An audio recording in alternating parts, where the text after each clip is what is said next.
Did you have anything to do with your daughter's disappearance? Well, I'm at work all day, every day, I love my daughter with all my heart, and I try to love everybody.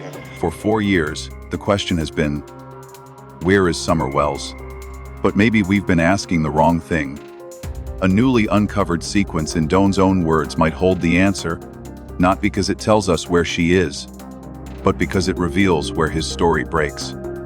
Buried in scattered interviews, he describes the same day in 2 completely different ways, the kind of contradiction investigators call a timeline fracture. And in missing person cases, a fracture isn't just a red flag, it's often the exact point where truth gives way to cover. If we follow that break, trace every change back to its source, we might finally see what was hidden in plain sight. In the days following June 15, 2021, the story of 5-year-old Summer Moon, Utah Wells became the center of an urgent search and a growing media storm in rural Hawkins County, Tennessee. Just hours after she was reported missing, her father, Don Wells, stood in front of a WJHL camera for the first time. The image of him on screen, a worn face, eyes carrying equal parts fear and exhaustion, would become one of the earliest and most widely circulated impressions of the case. From his very first words, Don presented his version of events not as speculation, but as certainty. He insisted Summer had been abducted. There was no hesitation or qualifying language, no admission that he was simply unsure. His tone and choice of words left no room for alternatives. He told the reporter that he knew this in his gut, citing the moment his wife, Candace, called him at work to tell him their daughter was gone. The emotion in her voice, he said, had told him everything. She was panicked, distraught, and that level of distress meant Summer could not have simply wandered off. He repeated that his daughter would never leave on her own because she was afraid of the surrounding woods.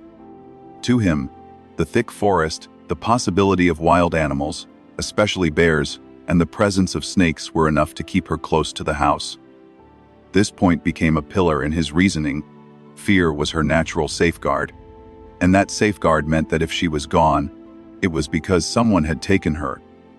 Throughout the interview, Don's appeals to the public were urgent and direct. He encouraged anyone who knew anything, no matter how small, to call the TBI tip line.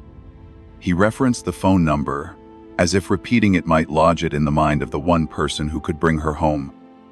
He spoke of wanting her back, of the pain that now filled every corner of their lives, and of a father's unwillingness to give up. This was not a cautious man hoping for one possibility among many. It was a man planting a single flag and calling on everyone to rally to it. Yet, even as those words spread across televisions and news websites, the law enforcement position remained far more cautious. The Tennessee Bureau of Investigation and local sheriff's office made it clear that they could not confirm an abduction had occurred. They said that while they had not ruled it out, there was simply no physical evidence to support it. No footprints, no tire tracks, no signs of forced entry. The absence of proof created an immediate gap between Don's certainty and the official investigation's neutrality. For some, that gap was understandable. Of course, a father would cling to the explanation that kept hope alive. For others, it was cause for concern. If the investigators could not confirm it, why was he so adamant? When asked about the day Summer disappeared, Don's responses did not offer much about his own actions or whereabouts. He focused on the moment he received Candace's call, rather than recounting in detail what he had been doing that day, when he had last seen Summer, or what steps he took before speaking to law enforcement. His account also differed from Candace's in notable ways. While Candace described Summer as having been playing in or near the basement shortly before she vanished, Don's retelling avoided such specifics. This mismatch, though small on the surface, struck some viewers as odd. If both parents were telling the truth, why weren't the details aligning? Why did his version sound broader, more general, compared to his wife's more concrete placement of Summer in a specific location? Observers who were inclined to analyze behavior as much as words began dissecting his interview closely.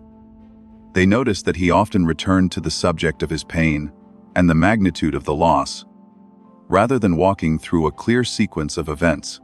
His comments painted a picture of the emotional impact, but offered little that could directly aid the search.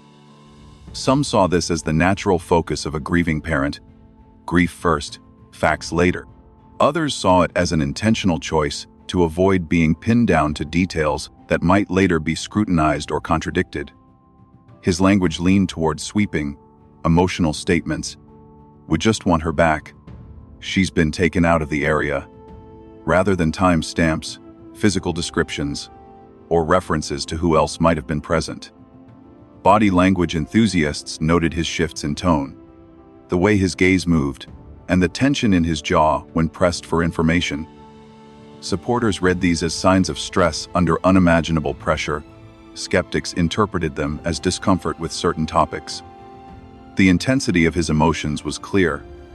His voice caught at times, and there were moments when it seemed as if speaking certain phrases cost him visible effort. But for those looking for actionable information, the interview left them with little to work with. His avoidance of concrete details, whether intentional or not, meant that the narrative stayed anchored in emotion rather than evidence. By the end of that first interview, Don had succeeded in one regard. He had broadcast to thousands the idea that Summer had been abducted, that she was far from home, and that the public should be scanning their memories and surroundings for anything suspicious. But he had also, perhaps unintentionally, laid down the first layer of questions that would continue to resurface in the years ahead. Why was he so certain about a theory the investigators would not commit to? Why were his details fewer and more general than those of his wife? And why, when the opportunity came to clarify his role in the timeline of that day, did he instead pivot back to grief and fear? For those watching at the time, the contradictions and omissions were subtle but noticeable. For those revisiting the footage months or years later, after more interviews and shifting statements, they became early markers of the complexities and controversies that would envelop the case. That first appearance on WJHL was more than an appeal for help. It was the moment Don Wells set the tone for how he wanted the world to see what happened to his daughter. It was also the moment when the space between a father's heart and an investigator's evidence became visible, a space into which speculation, doubt, and endless analysis would inevitably pour. By October 2021, nearly 4 months had passed since Summer Wells vanished, and the air around the case had shifted. The initial surge of search efforts had long since slowed, and the story had settled into that uneasy stage where hope and fatigue collide. For Don Wells, the camera once again became the channel through which he tried to push urgency back into a narrative that was beginning to stall. In a fresh interview with WJHL, his focus turned sharply toward the reward fund that had been established to encourage tips leading to Summer's safe return. The fund, which had attracted contributions from across the community and beyond, was set to expire soon, with the unclaimed money slated for redistribution according to the terms set when it was created. Don's frustration with this looming deadline was evident from the moment he began to speak. He described the idea of the fund closing as deeply disappointing, almost as if it was the shutting of a symbolic door. To him, the reward wasn't just a pool of money, it was leverage, a motivator for someone who might be holding back information out of fear or disinterest. He reiterated his firm belief that Summer had been abducted, framing the fund as a necessary tool to break the silence of whoever knew what had happened. Without that incentive, he argued, the likelihood of someone coming forward might dwindle even further. He urged viewers to think about the possibility that the key to solving this case lay in the mind of one person, perhaps someone conflicted or scared, and that money could tip the balance toward doing the right thing. He repeated his appeal for the public to contact the TBI with any information, making the phone number a refrain as he had in his first interview. His words painted the reward fund as one of the last active instruments still in play, and his tone made clear that he feared its removal would send a message of fading commitment to the search. Yet, just as in June, there remained a disconnect between Don's public certainty and the more restrained stance of law enforcement. The TBI continued to state that while an abduction had not been ruled out, there was no definitive evidence to confirm it. To investigators, the closing of the reward fund was not the end of the investigation. They emphasized that work was ongoing regardless of the fund's status. But Doan's framing made it seem as though the expiration of the reward would seriously diminish the case's momentum. In his interview, he did not present any new facts about Summer's disappearance, no updates on sightings, no developments in leads, no clarifications to the timeline. The focus was almost entirely on the money, the deadline, and the consequences he believed would follow. For some observers, this narrowed focus felt odd. It raised the question, why not use the airtime to also share anything new that might exist, however small? Or to re-emphasize details from the day she disappeared that could jog someone's memory. Instead, the conversation kept circling back to the fund, as if it were the single thread keeping hope alive. That choice inevitably fueled speculation among those already skeptical of his earlier statements. To them, the absence of new information, coupled with an almost exclusive emphasis on the reward money, hinted at a public relations effort, rather than a genuine attempt to update the search. His delivery in this October interview was heavy with emotion. There was frustration in his voice when he spoke about the expiration date, and a kind of wary desperation when he repeated that Summer had been taken. At times his face tightened, his words coming out in a rush as though trying to push back the clock. The sense of urgency was palpable, but once again, the substance behind it was less clear. This was a man who wanted action, who wanted the public to feel the same pressure he felt, but who still refrained from filling in the blanks that might make the picture clearer. His disappointment with the investigation's progress came through in subtle jabs. Comments about the lack of leads, the time that had passed, and the absence of breakthroughs, despite all the attention the case had received. He stopped short of outright blaming law enforcement, but his tone carried the weight of someone who felt let down. To viewers inclined to empathy, this was understandable. 4 months without answers is enough to fray anyone's trust. To others, the combination of emotion and vagueness only deepened the unease they had felt since his first appearance. By the end of the interview, the same dual realities persisted. On one hand, Don's grief and urgency were clear, his appeals heartfelt, his focus on the reward fund a reflection of his belief that tangible incentives might unlock the truth. On the other, the lack of corroborating evidence for the abduction theory, the absence of new details, and the narrowing of his message to the money issue continued to set his narrative apart from the official one.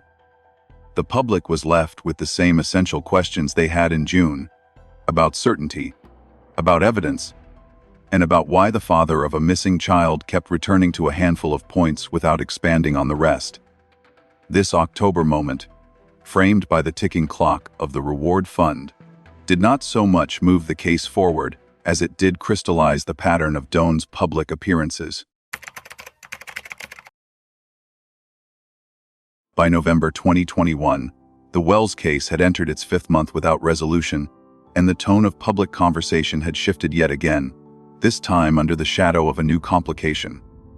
Don Wells, the father who had stood in front of cameras in June and October pleading for his missing daughter's return, was now facing his own legal trouble.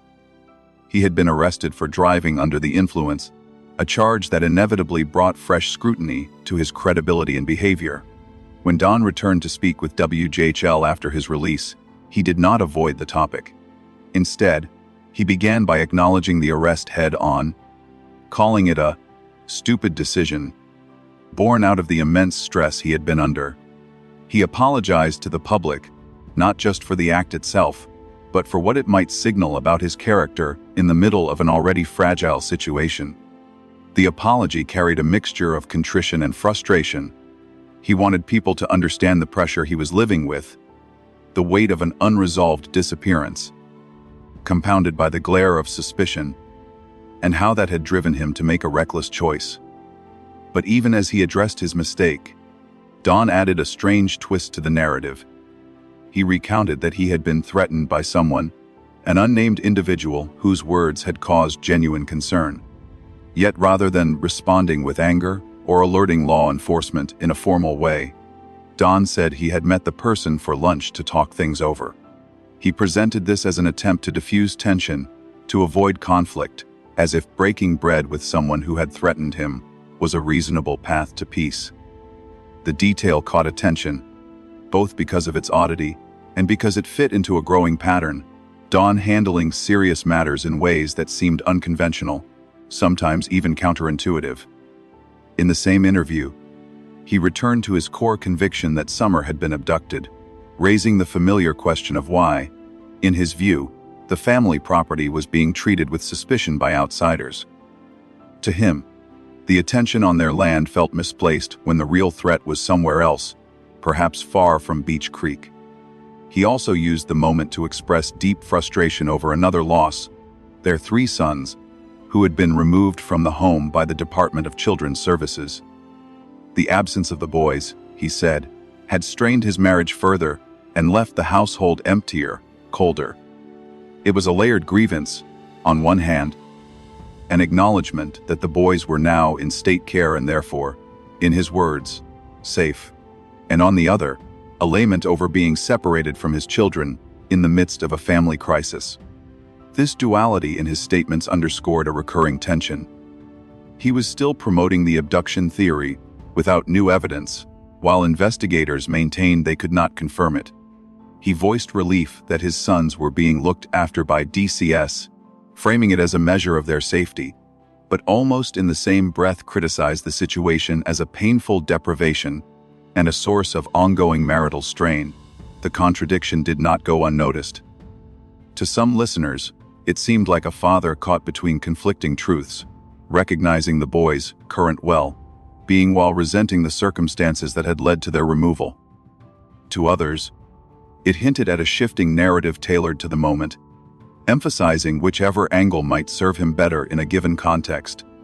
Safety, when he needed to show acceptance. Loss, when he needed to show hardship. The circumstances surrounding the DUI itself invited their own analysis. To many observers, it was a jarring departure from the behavior expected of someone in the middle of a high-profile search for a missing child. Choosing to drink and get behind the wheel, while under national scrutiny, appeared reckless, even self-sabotaging. His own admission that it was a foolish decision did little to blunt the perception that this was not just a lapse in judgment, but a symptom of deeper instability or stress mismanagement. The unusual anecdote about handling a threat over lunch added to the sense that Don sometimes approached serious challenges with a logic that did not align with conventional expectations. What might have been meant as a story of de-escalation instead landed with many viewers as an example of misplaced trust or naivety, and for some, it raised questions about his judgment more broadly. His tone throughout the interview was a mix of wariness and defensiveness, as if aware that each new public appearance was as much about defending his own image as it was about keeping Summer's name in the headlines. In the end, the November interview left audiences with a collage of impressions. A man still locked into his belief that his daughter had been abducted, still frustrated by the suspicion cast on his property, still caught between accepting and lamenting the removal of his sons, and now carrying the additional weight of a public DUI arrest. His willingness to speak openly about the arrest, to apologize, and to frame it as a product of stress might have been seen as honesty in another context. But here, in the crucible of an unresolved missing persons case, it risked reinforcing doubts about his stability, his decision-making, and his consistency. For supporters, it was another glimpse into the crushing pressures the Wells family faced. For skeptics, it was more fuel for the belief that not all was as it seemed. Either way, the November appearance continued the pattern that had begun in June and October, Don stepping into the public eye, not to deliver new investigative breakthroughs, but to manage the intersection of personal crisis, public perception, and a mystery that, 5 months in, showed no signs of resolution. By June 2022, the Wells case had reached the 1-year mark, a grim anniversary that carried with it the weight of both endurance and absence. For Don Wells, the milestone was not marked by another on-camera interview, but by a written statement that he released publicly, a choice that in itself said something about the shifting dynamics around him. Instead of sitting under studio lights and fielding direct questions, he put his words into a letter addressed to those who took my daughter, a direct and almost theatrical framing that immediately captured attention. In the letter, Don pleaded for Summer's release, telling whoever was responsible that it wasn't too late to do the right thing. He wrote with a conviction that 1 year of silence had not dulled his determination, emphasizing that he and his family would never stop looking for her. There was an almost pastoral tone in places, a father appealing not to law or punishment, but to conscience, urging the recipient to picture the human cost of their actions. He framed the return of Summer as not only an act of mercy for her, but as a way for the perpetrator to reclaim some humanity. Alongside these appeals, however, was a second thread woven through the statement: a pointed complaint about the role of social media in making the last 12 months even harder. Don described how online speculation and harassment had not just targeted him and Candace, but had spilled over to their friends and even employers, creating rifts in the few remaining support structures they had. He said that people they knew were being hounded because of their association with the family, and that job opportunities had been jeopardized. This was not just a missing child case anymore, he implied. It was a prolonged public trial, one waged in Facebook comment sections, YouTube live chats, and Reddit threads.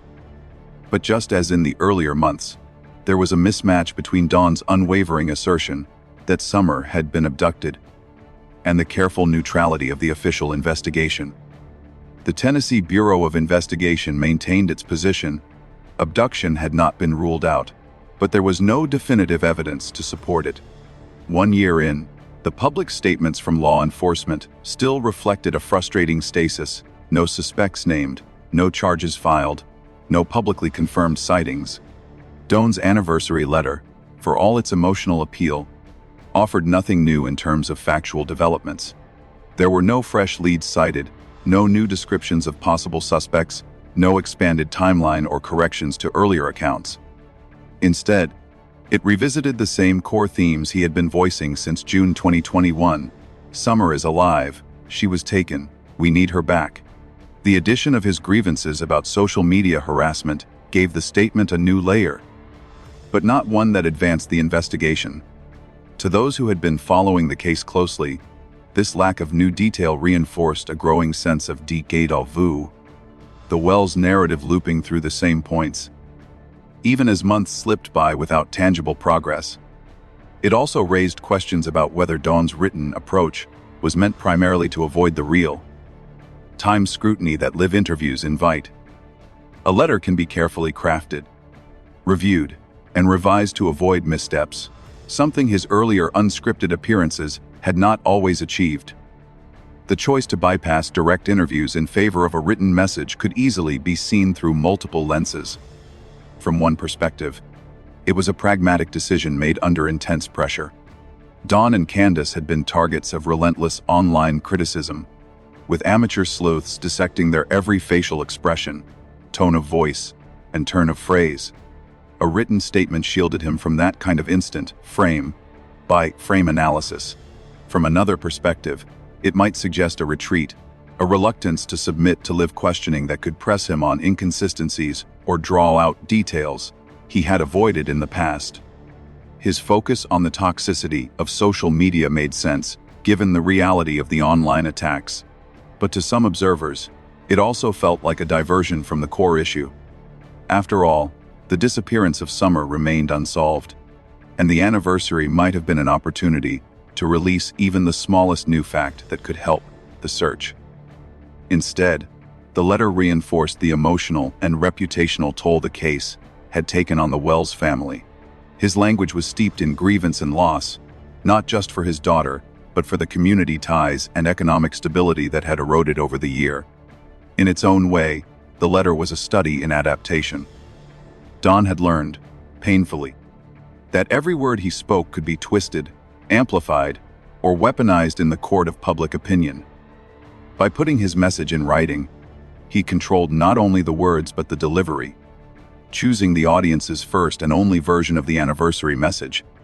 It was a move that reflected the reality of living under a microscope, where one's image is shaped as much by what is said as by what is left unsaid. And yet, the result was still the same paradox that had defined his public presence since the beginning: an emotionally forceful appeal for his daughter's return, paired with a complete absence of new, concrete information. The anniversary was a chance to reignite momentum, but instead it underscored how little had changed. Don's letter may have quieted the clamor of a live interview, questions about evidence, about certainty, and about what exactly happened on that day in June 2021. 1 year later, the words were different, but the story was still the same. By February 2023, the Wells case had moved into its second winter without resolution, and the approach of Summer's 7th birthday cast a different kind of shadow over the family.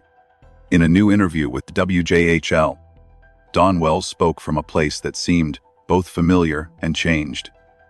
He opened with an admission that surprised some who had followed his unwavering narrative over the past year and a half. He and Candace would not be celebrating Summer's birthday. The idea of holding a party without her there, he said, felt wrong, almost cruel. He described how he sometimes pictured what she might look like now, how much taller she would be, how her face might have begun to lose the roundness of early childhood. These glimpses of an imagined present gave his words a different kind of weight, rooted not just in the event of her disappearance, but in the slow, relentless passage of time since. But alongside these tender imaginings came a stark shift in tone. For the first time in a public interview, Don acknowledged that he had begun to prepare himself for the worst-case scenario. He said it plainly, without his previous insistence on absolute certainty that she had been abducted and was still alive. The hope was still there.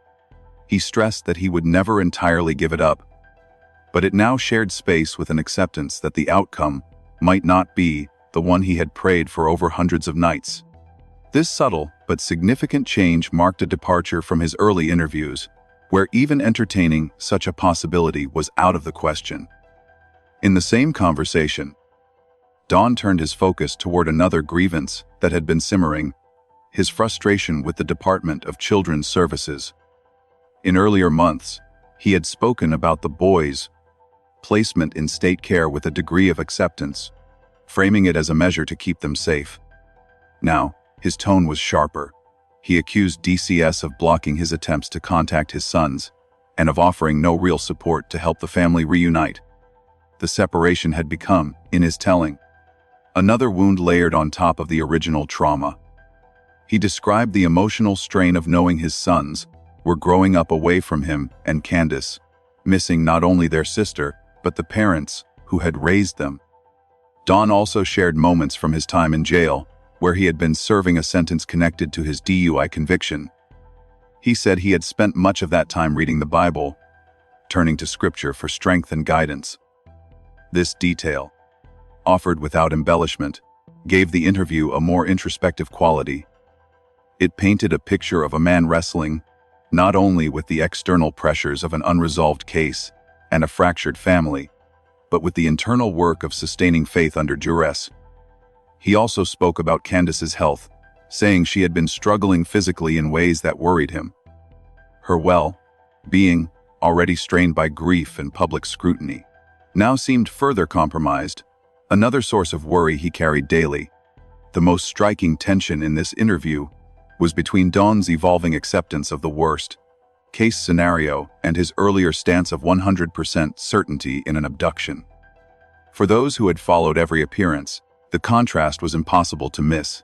In June 2021, he had said without hesitation that she had been taken and was alive. By February 2023, He was openly acknowledging that she might not come home at all. Whether this was a pragmatic adjustment to reality or a sign of emotional exhaustion was left to interpretation, but it was a marked change. Similarly, his relationship with DCS had shifted from acceptance to open criticism. What had once been framed as a necessary protective measure was now described as an obstructive force, one that not only failed to help, but actively prevented contact. In terms of behavior, the February interview continued the established pattern, a focus on feelings and personal struggles rather than investigative details. Dawn did not offer new timelines, names, or leads. There was no fresh information that might help law enforcement or the public fill in the gaps about what happened in June 2021. The conversation was about loss, endurance, and faith, topics that resonated emotionally but did little to advance the case. The mention of his DUI, while not a central focus, hung in the background as part of the context shaping public perception. It remained an example of behavior that critics cited as inconsistent with the image of a man singularly focused on finding his daughter. To his supporters, it was simply another human flaw, the kind that becomes magnified under extreme stress. By the time the interview ended, Dawn had drawn a portrait of a family living in the long shadow of absence. The shift in his language hinted at a man who was no longer able to keep every door of possibility shut, who had been worn down by time, separation, and the relentlessness of both public attention and private grief.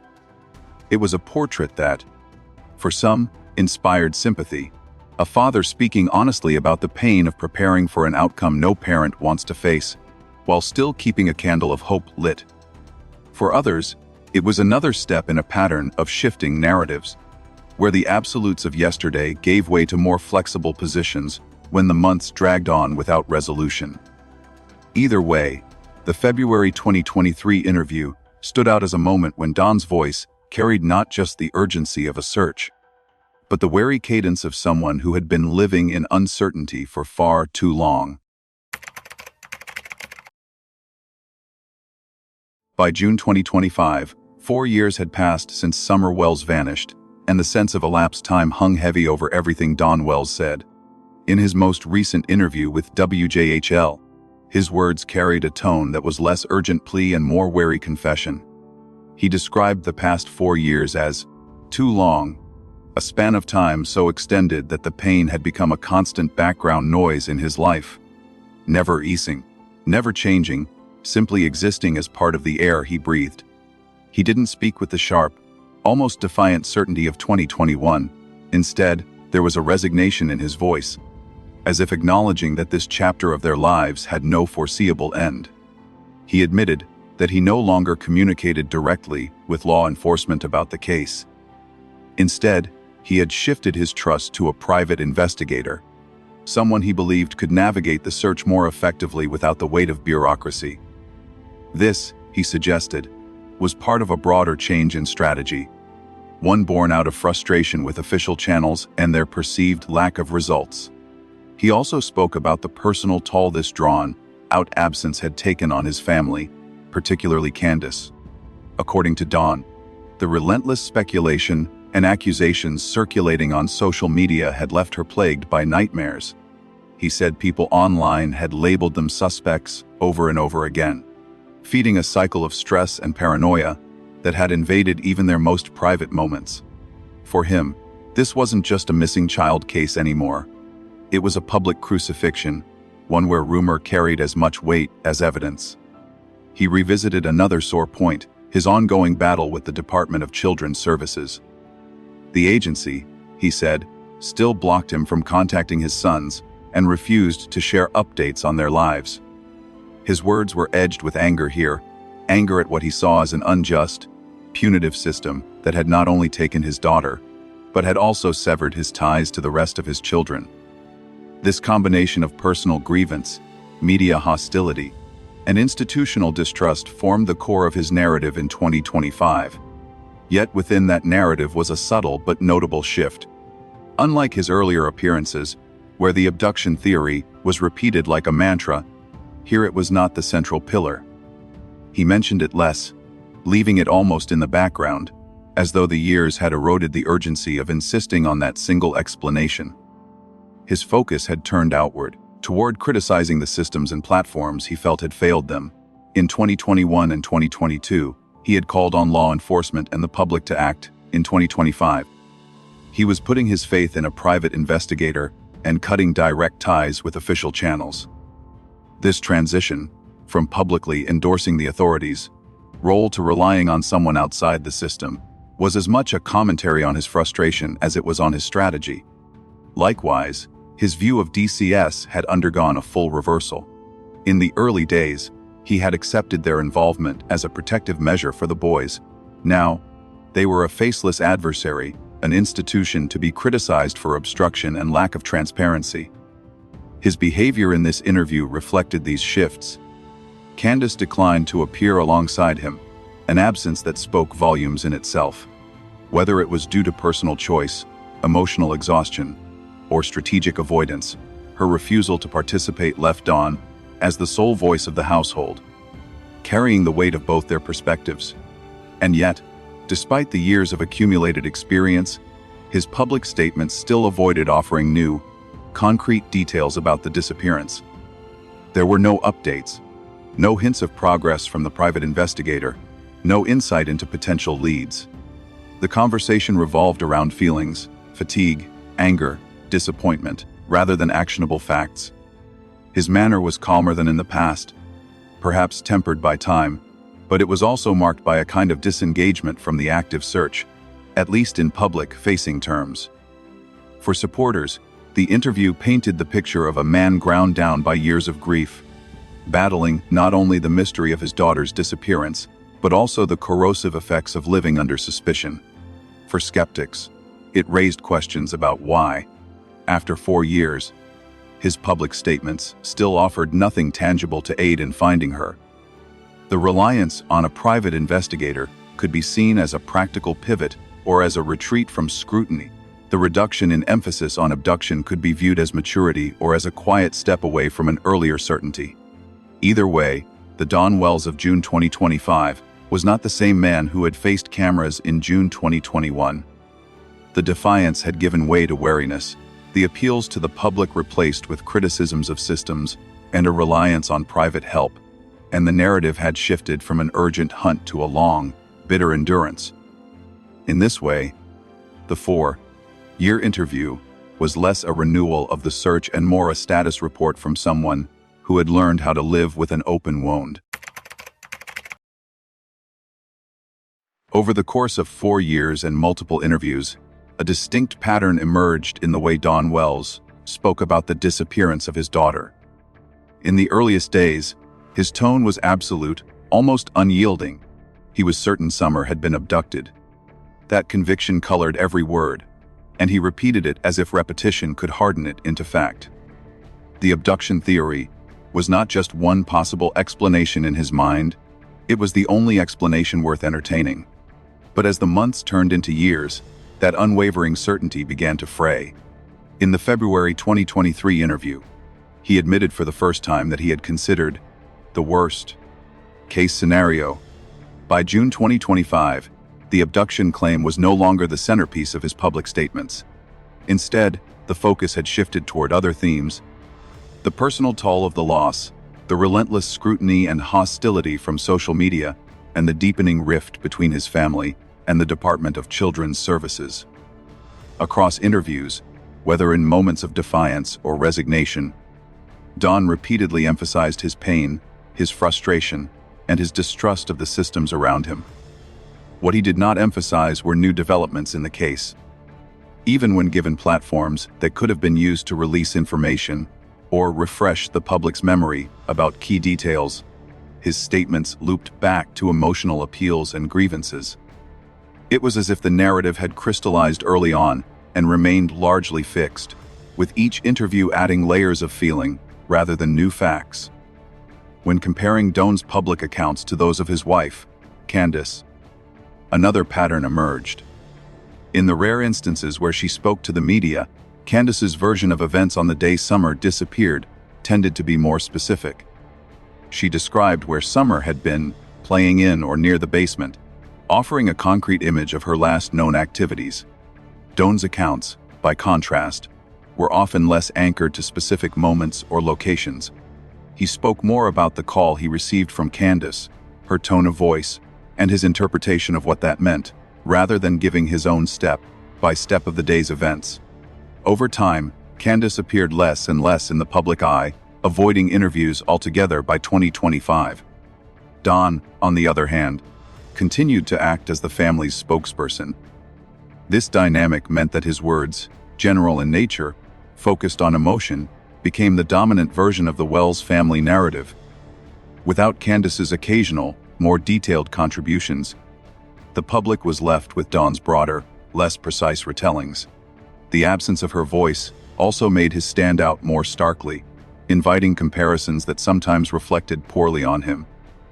Viewers noticed that when she did speak, she tended to give direct answers to concrete questions about that day. When Dawn spoke, he often steered the conversation back to his feelings, his theories, or the ways in which he and his family had been wronged since. The significance of these patterns is twofold. On one hand, they paint the portrait of a father under immense psychological strain, someone who has been living in a state of prolonged trauma, suspicion, and public exposure. It is not surprising that such a person would focus on emotional expression rather than the minutiae of a years-old timeline.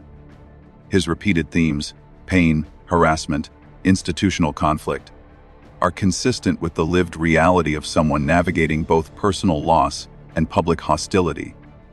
Each time he revisited the same points without expanding the factual record, it reinforced the perception that he either had nothing new to share or was unwilling to share it. His shift from absolute certainty about abduction to a more ambiguous stance could be read as the natural erosion of hope over time. But it also introduced the question of whether his initial certainty had ever been grounded in anything beyond belief. Whether his words stem from the weary candor of a grieving father or from a deliberate effort to shape the narrative remains uncertain. But the unchanging rhythm of his statements all but guarantees the question will keep resurfacing.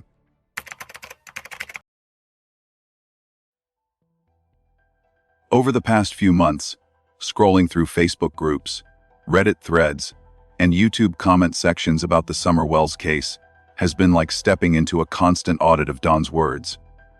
Every interview clip, every livestream appearance, every quoted remark gets dissected, and the posts that rise to the top, the ones with hundreds of likes, upvotes, or agreement replies, tend to focus on one thing: the gaps, the shifts, and the contradictions people believe they see in his public statements. One Facebook comment that's been shared dozens of times says, "He changes his story every time he talks. If this was my kid, I'd be telling the exact same thing over and over. No mistakes. It's blunt, and it gets to the heart of a common suspicion. In these cases, consistency is currency.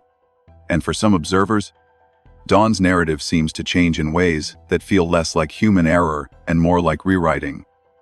On Reddit, one of the highest, upvoted remarks in a recent thread put it this way: "If it really was an abduction, why does he talk about it less and less?" Early on, Dawn spoke with absolute certainty about kidnapping, but more recently, the language has softened. Instead of flat declarations, you hear phrases like "worst-case scenario," and that's been enough for many online sleuths to sense either a shift in belief or a shift in messaging. Neither inspires much confidence for the people watching closely. YouTube's comment sections are full of variations on the same frustration. He talks more about social media drama than finding his daughter. One viewer wrote under a recent interview clip, "And it's true. Many of his public appearances devote significant time to addressing rumors, defending himself from critics, or recounting personal grievances, while offering little in the way of new leads, appeals for information, or details that might actually help the investigation. To an audience that equates urgency with constant advocacy, this feels like a misalignment of priorities." Then there are the comments that point out contradictions in his reasoning. A widely shared Facebook remark asked, "How do you prepare for the worst if you still believe it was a kidnapping?" Those two things don't fit. It's a fair point. Preparing for a worst-case scenario implies accepting the possibility of death, which doesn't square cleanly with the conviction that a child has been abducted and could be found alive. Holding both positions at once leaves room for people to doubt whether he truly believes either. Another sharp observation, this one from Reddit, zeroed in on the missing specifics. It's been 4 years, and I still don't know what Dawn was doing the day she vanished. His wife has given a relatively detailed account of Summer's last known movements, down to locations in and around their property. Dawn's own timeline for that day remains vague in every interview, and the longer that gap stays unfilled, the more it gets noticed. People also comment on his changing tone toward child protective services. In one interview, Dawn sounded almost relieved that his boys were in state care, framing it as a safety measure. In later appearances, he turned critical, accusing the agency of overreach and of blocking contact. One Facebook user summed it up neatly: his attitude about the boys flips depending on the day. That kind of swing reads as emotional instability to some, and as selective narrative shaping to others. Some comments combine multiple points into one cutting summary. A top-liked YouTube remark put it this way: he talks like a man who's accepted she's gone, but also like he doesn't want us to ask questions. It's not just about the content of what he says, it's about tone, pacing, and where he steers the conversation. There's a clear pattern of deflecting certain subjects entirely while expanding on others that don't move the case forward. Frequency of engagement also comes up a lot.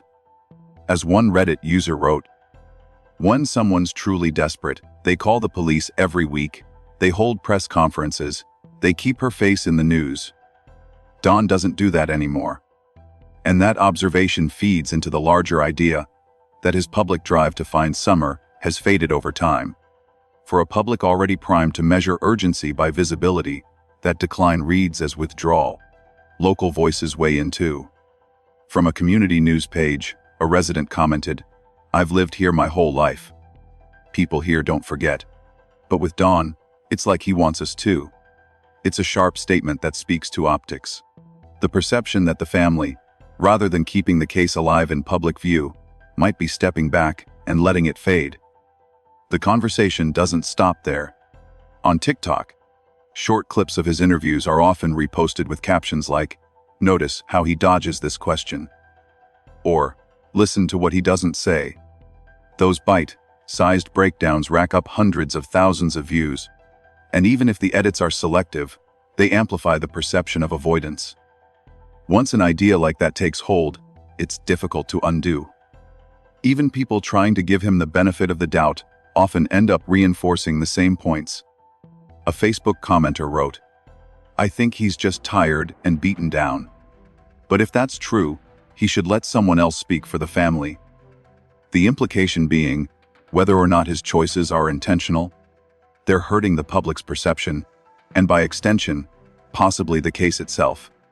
Across all these platforms, the themes repeat in slightly different words. His message drifts, his timeline is incomplete, and his focus often veers toward personal disputes rather than investigative updates. Whether these criticisms are fair or not, they've become the dominant filter through which his words are heard. In the court of public opinion, once inconsistency becomes part of your reputation, every new statement is measured against it.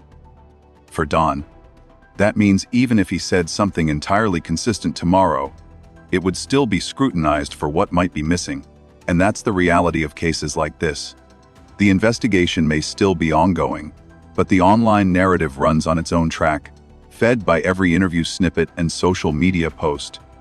In that space, perception often matters as much as fact, and right now, the perception of Dawn is defined less by what's been proven, and more by the accumulation of doubts he hasn't been able to shake.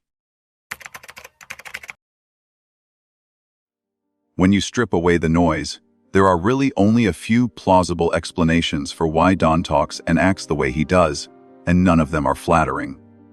One possibility is psychological strain. People underestimate how disorienting prolonged stress can be. especially in the context of losing a child and living under a microscope. Don has been under both pressures for years, a personal tragedy compounded by relentless online scrutiny. In that kind of environment, small contradictions in speech aren't always deliberate. They can be the result of fatigue, frayed memory, or the mental toll of repeating traumatic events. If every word you say gets replayed, clipped, and reinterpreted, you may start second-guessing yourself. That second guessing can lead to subtle rephrasing, and before long, those changes are being read as intentional manipulation. This doesn't excuse the inconsistencies, but it offers a human explanation for them. Psychological tension also explains his defensive posture. If every interview feels like a trial, it's natural to shift from answering to protecting yourself. That shift changes not just what you say, but what you avoid saying. The more you feel targeted, the more you prioritize survival over clarity, and that can look a lot like evasion. Another hypothesis is information control. This is the uncomfortable one, the idea that Don knows more than he's telling, and that his omissions are strategic. In this framing, the vagueness isn't accidental. It's a way to avoid revealing details that could implicate himself, someone close to him, or expose circumstances he doesn't want examined. It doesn't have to mean direct involvement in Summer's disappearance. It could be knowledge of events around that day, actions, visitors, tensions in the household that he believes would change how people view him or the case. The key here is that withholding information isn't always about guilt in the core crime.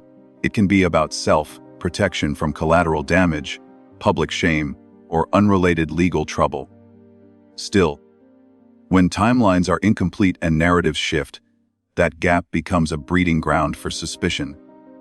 If there's one thing public opinion punishes quickly, it's the sense that someone is managing the flow of information instead of giving everything they have. The third line of thought is public image management. Not in the polished PR sense. Don doesn't have that. This is more about selective engagement and calculated withdrawal. There's a case to be made that he's deliberately stepped back from certain interviews, not because of what he knows, but because of how online reaction has impacted his life. Every appearance triggers waves of commentary, much of it hostile.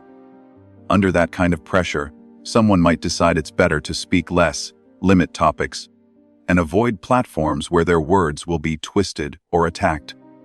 If that's the case, then the inconsistencies we see may be less about changing stories and more about changes in strategy, answering only what he thinks he can handle, dodging the rest, and letting the storm pass. The problem is, in a missing child case, retreat reads as abandonment.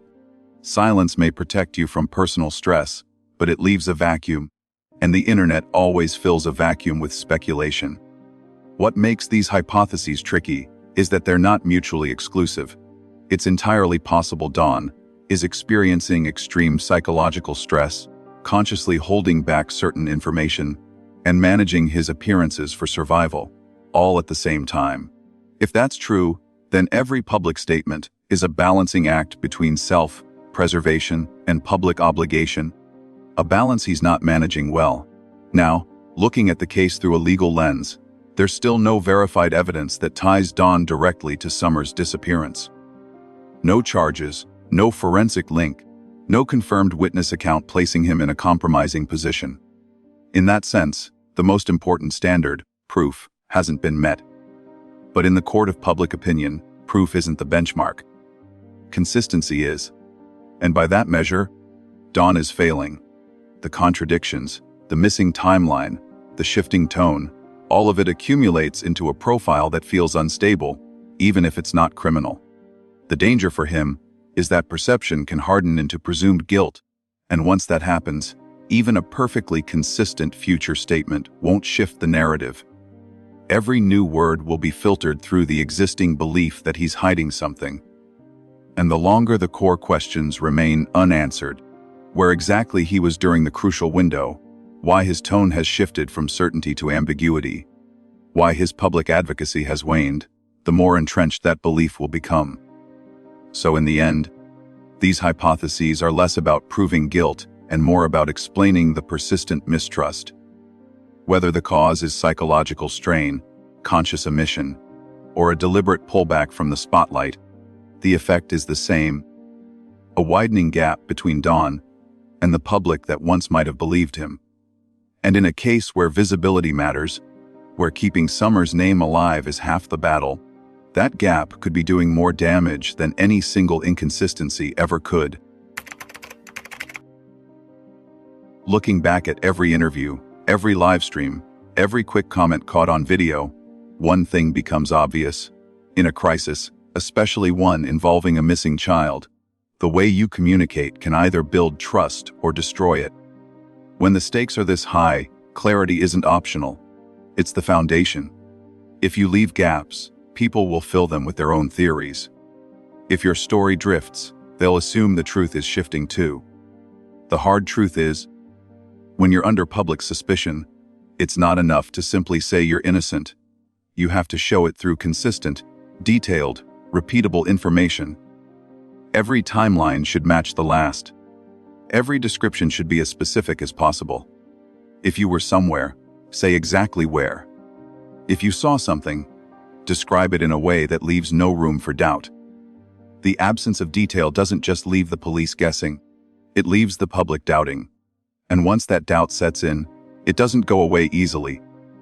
That's why in high-profile cases, families that maintain a steady, precise account tend to hold on to public support much longer. But even the clearest storyteller isn't immune to the other force at play here: social media. The comments, the speculation, the accusations, they don't stop.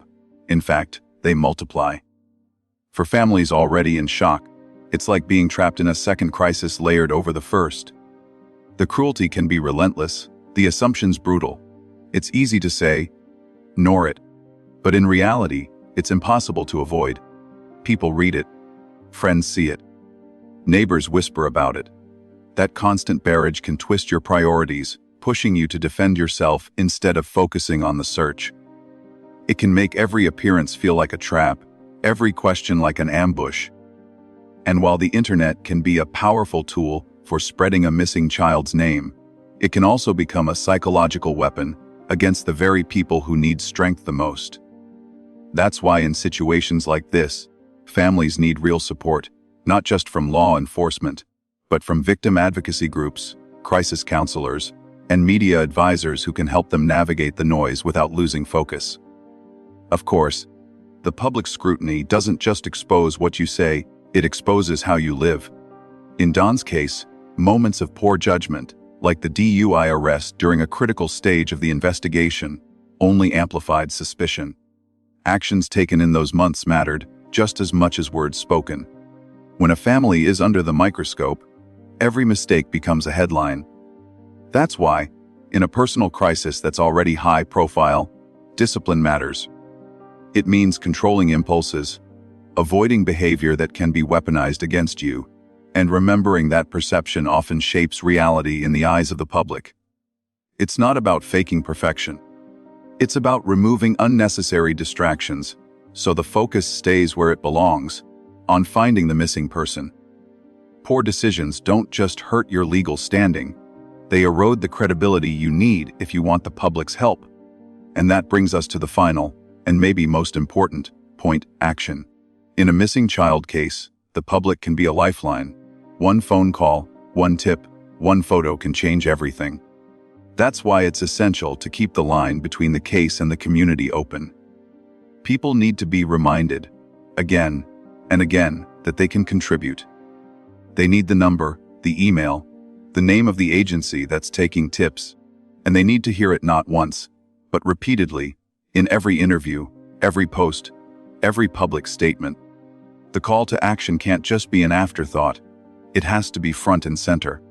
The Tennessee Bureau of Investigation tip line exists for a reason. The email inbox exists for a reason.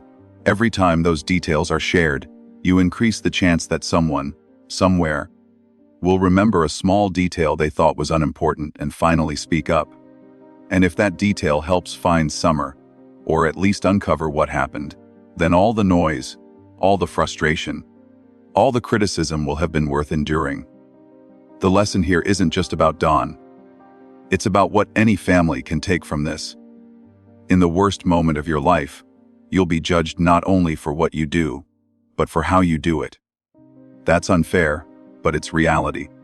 The clearer you are, the more consistent you are, and the more you channel your energy into the search, instead of the noise, the better your chances of keeping the public with you, not against you. And in a world where the court of public opinion moves faster than the justice system, that support can mean the difference between a case that fades into silence and one that stays alive until the truth is found.